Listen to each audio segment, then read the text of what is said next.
With the unveiling of the Onami phone, Sony is going right up against the best in the biz. This is Joshua Vergara from Android Authority. What's going on, everybody? And this is the Sony Xperia Z1 versus the Samsung Galaxy S4 in this quick look.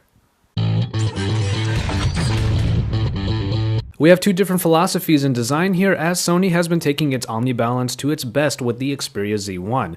The general look and feel of the original Xperia Z is in full force here and involves an aluminum unibody frame that is filled in with tempered glass. The flat sides and rigid corners make for a unique smartphone design that we pretty much only see from Sony.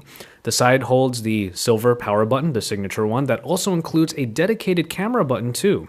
While the entire phone is very fingerprint prone, this 5-inch form factor is still pretty accessible and isn't too uncomfortable for one hand. And of course, there is the water and dust resistance, which typically means the ports are all covered.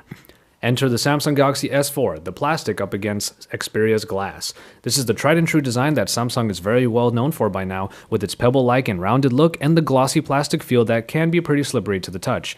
All of this includes the usual button layout and removable back that allows for removable battery and expandable memory.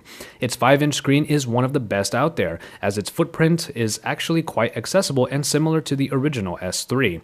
Though the Xperia Z1 has definitely improved on its general handling, it has to contend with the accessibility of the Galaxy S4. There's nothing quite like a display comparison to remind you how subjective these things can get. The 1080p triluminous display of the Xperia Z1 takes on the 1080p Super AMOLED of the Samsung Galaxy S4.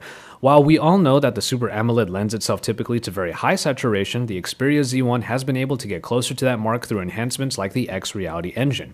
It isn't as vibrant as Galaxy S4 screen by far, but the more toned down look of the triluminous is still easy on the eyes and attractive. Media viewing has always been good on Xperia smartphones, and in the Z1 it should prove just as enjoyable as the S4. Under the hood, we see the Z1 taking advantage of a later release schedule. Instead of the 1.9 GHz Snapdragon 600 and Adreno 320 that the Galaxy S4 sports, the Z1 gets the updated Snapdragon 800 clocked in at 2.2 GHz and has the Adreno 330. Performance is often a spec race, and while we had no problems getting around the Xperia elements, we're sure the experience is pretty evenly matched here, even if the Xperia Z1 does get a little bit of an edge. And it's in the optics that the Xperia Z1 really didn't want to compromise. While the 13-megapixel shooter in the Galaxy S4 has been very well received for its vibrant and detailed photos, the Xperia Z1 is trying to get as close to a real compact camera experience as it can with a 20.7 Exmor-R CMOS sensor that echoes the RX line of Sony digital cameras. This is indeed going to be a monster of a camera that should reach a comparable number of enhancements as the S4's camera due to downloadable app enhancements.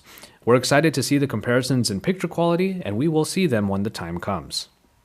And in software, it's Xperia versus TouchWiz. In the case of TouchWiz, it's a whole lot of what we've come to expect with the added navigation enhancements Samsung put in. It's full-featured and, for some, might be a little overwhelming. On the other hand, the Xperia UI keeps it pretty simple and somewhat stock-like, with a darker tone interface and mainly additions like small apps and Sony-specific applications. A few new social media applications have been added in that help bolster the Xperia UI's position, but otherwise, it's just about what you remember it being. And so, there you have it. Sony has gotten closer and closer to perfecting its smartphone game, and the Xperia Z1 is a big step towards that goal. The design of Xperia phones is always well received by us, but the tried and true Galaxy S4 aesthetic is also very sought after. Sony has truly thrusted itself into the thick of it with the Xperia Z1, and we'll have full in-depth comparisons when we get our hands on one. For now, stay tuned for more Z1 coverage from IFA in Berlin.